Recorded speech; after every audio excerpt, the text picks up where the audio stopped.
Today we're finally going to start building Amaranth's industrial port area.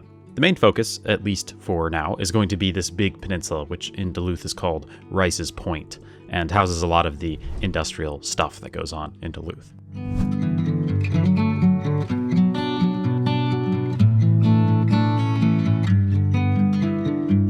I'm going to push the pre-existing freeway back just a little bit to give us more room to work with in the industrial area. I'm also going to turn this stretch into the elevated version, just because the one in Duluth is raised up a little bit above the ground on pillars, which I think looks kind of cool. I'm also going to push back the rail to be in line with the freeway. Of course, originally the freeway would have been built in line with the rail, but that doesn't really matter. And while I was at it, I thought I'd also make these curves and junctions just a little bit smoother. The rail junction here is kind of interesting in that it almost looks like two Y intersections overlaid one on top of the other, with one of them leading into one half of the rail yard over on the left and the other one leading to the other half over on the right.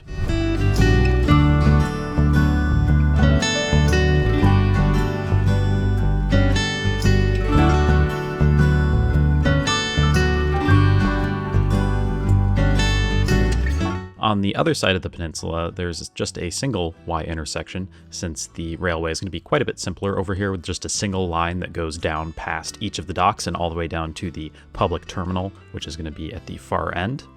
This is eventually going to loop around and connect up with the far side of the big rail yard, so we kind of end up having a big rail loop around the whole peninsula. But for now, I'm just going to run this short portion down here so we can get a sense of where things are going to go. There are going to be two main surface roads that run parallel to the length of the peninsula. The primary one is going to be this avenue, which cuts right down the center, and there's also going to be a smaller industrial road that runs along the docks. I wanted to take a cue from the Duluth planners here and take care to segregate the traffic properly. So this main avenue crosses the freeway and hooks up with Main Street without connecting to the freeway at all. So this way we can have local traffic, including the streetcar line that we're going to run down here, isolated to surface roads, while the industrial traffic that is coming from out of town and bringing in materials and goods is kept on the freeway. There's also this perpendicular road, which is an extension of the road that we made last episode that comes all the way from Canal Park past the entertainment district and then jogs down here to avoid the rail junctions.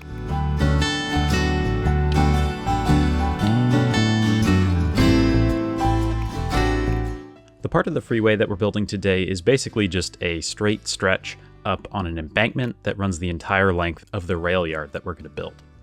It'll get more interesting in a future episode when we extend it across the bay using a big arch bridge, but for now it's just going to remain this kind of straight and boring path along the shore.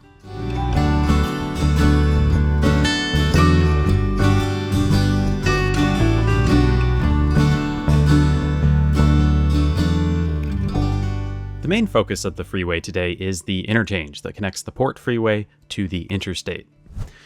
In this location, Duluth once had what appears to be a stack interchange with a traffic light in the middle, so good job guys. Although it recently has been redone into kind of a blend between a stack and a diamond interchange, which is pretty cool. Although I'm not sure how it survived the nuclear explosion that seems to be going on here based on the color of the imagery.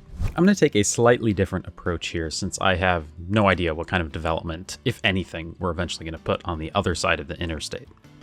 So I'm going to treat it solely as a freeway to freeway connection and not bother with connecting it to any surface roads. If we do eventually have some development or another highway running up into the hills like they do in real life, then we can just add those connections in when the time comes. Until then, this is just going to become a simple Y interchange.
Down at the far end of the peninsula, I'm just going to kind of leave all these threads hanging because at this point, I don't know exactly how all these different pieces are going to fit together.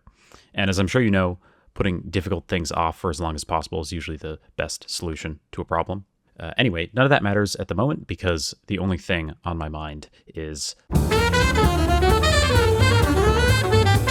I've always found rail yards pretty hard to get right. I think because you need to combine these long, shallow curves with a high density of nodes, they always seem to end up looking lumpy and unrealistic if I'm not careful. So first I created the exterior tracks and tried to keep the curves nice and smooth, and then used the standard double tracks to fill out all the lanes. I'm just going to remove a couple of them to allow for road access. I also put in this single track because I feel like seeing tracks only in sets of two kind of sets off the this is Cities Skylines sensor in my brain. So I'm just going to try to switch it up a bit. It seems like sets of track will often, but not always, converge into a single track before merging with the line that leads out of the rail yard. So I tried doing it a bit of both ways, with having some of them do that and then some of them merging directly into the outside track. I honestly think they both look okay, but not perfect, but I'm just going to keep them as is for now. I also thought the double Y junction here was not quite at the right angle relative to the rail yard, so now that we have that there as a point of reference, I'm just going to quickly redo that to make everything look a bit smoother.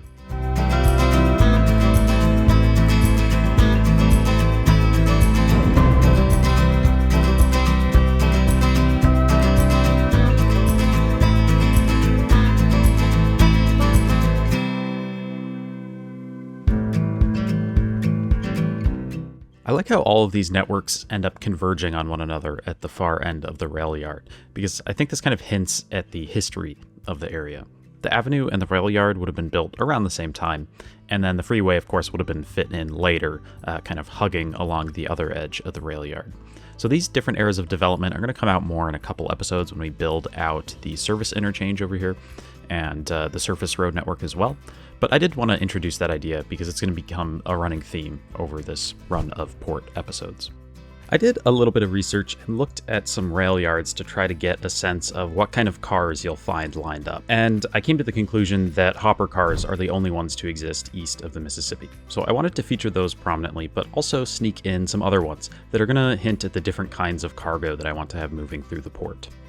I'm going to start with a big coal train, which is presumably being staged here to be pulled off to the coal docks, which I'm sure we're going to build at some point in the future. Weirdly, it was kind of difficult to line them up properly using the prop line tool, so I thought I'd try to use IMT as the next option, but it ended up not being as straightforward as I thought it would be, because the props don't always line up with the end of each segment, so I have to go through and adjust each line of props manually. I'm also going to plop this half-full car at the end, just for some variety. It's also such a long train that they have it parked in two segments, so I'm going to do the exact same thing again a couple tracks over.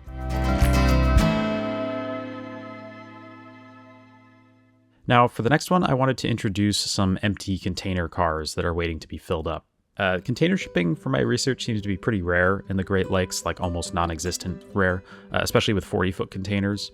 But it does seem to be on the rise, so I do plan on eventually introducing a container terminal that's pretty sizable compared to what you see in real life.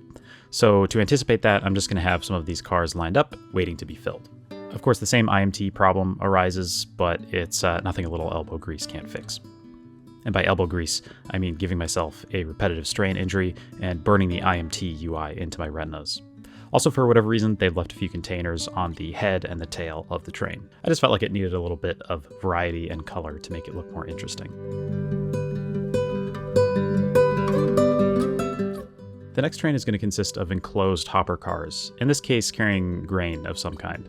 At first I wanted to go with these grain belt trains for a little bit of Minnesota flair, but I thought they looked a little too conspicuous from a distance, so I ended up replacing them with these more generic ones. At this point, I had what I thought was the genius idea to introduce some variety into the train by adding in other designs of hopper cars, which is something you seem to see in some trains. So I made the mistake of doing this by reducing the probability in IMT of the default car appearing, and then coming back in and manually placing props in the gaps that resulted from that. It might look like it worked here, even if it's a little wonky, but it really didn't, because apparently when you reload the game, IMT seems to re-roll which cars appear and which ones don't. So it would get messed up every time I would reload the game.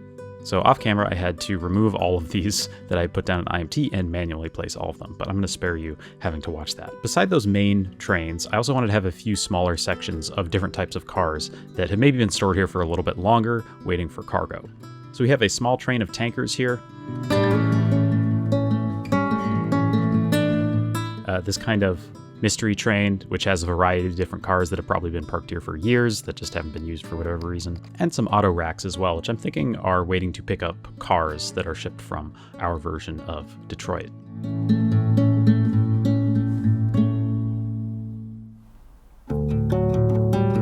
I have no idea what any of this stuff is supposed to be used for, but I did think it was cool that they have some usable space in the middle of this junction, so I wanted to build something based off of that. This building does seem to be in line with this short siding, I think it's called here. So I thought it would be nice to imagine that this building used to be a passenger depot. So to reflect that, I'm going to use a historic depot building instead of the more modern one you see in Duluth. So in the modern day in Amaranth Bay, because all the passenger traffic goes directly to Union Station, this building has been repurposed as a field office or something like that. Nearby, there's a modern shed, maybe for storing maintenance vehicles or something like that. I'm really winging it at this point, if you hadn't noticed, just trying to scatter around some industrial-ish details to make it look like this area is basically the headquarters for all the various activities that it takes to run a rail system.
To make this area functional, I'm going to have maintenance vehicles come out of the shed and also have an office block in the old depot building to show kind of the administrative jobs that go on here. So hopefully that's going to lead to a trickle of traffic coming and going from this area, although knowing how many maintenance vehicles tend to spawn out of these blocks, it'll probably be more like a deluge, but whatever. With that area done, I wanted to finish up the episode with some freeway detailing. For signage, I'm going to copy and paste the same sets of assets that I used for the 2 downtown interchanges in previous episodes, and make some adjustments for the Port Freeway, which I'm going to name the Auxiliary Interstate 542 to match our I-42. And I am aware that the numbering doesn't match the direction, but I'm not going to change it. All the other details are going to be pretty familiar by now if you've watched the series up to this point. So I'm using my IMT presets for all the exit and merging nodes, and also extending the solid white line out for the exit only and merging only lanes.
Finally, I wanted to give some attention to the port freeway itself, starting with this embankment where the interchange ends.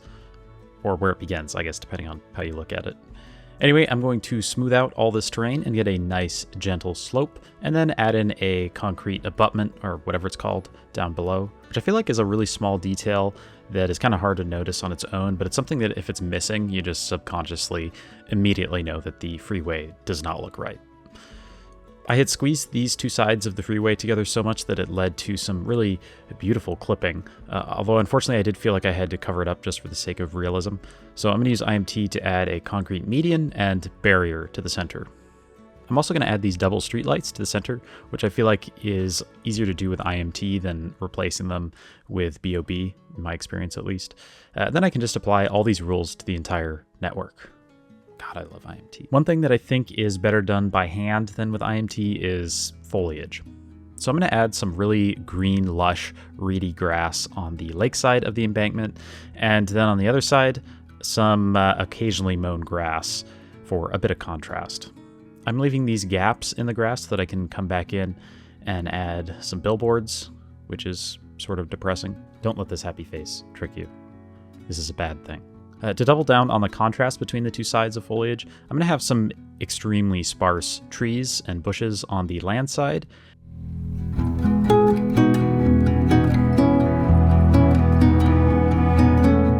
And then over on the lake side, a nice thick line of forest.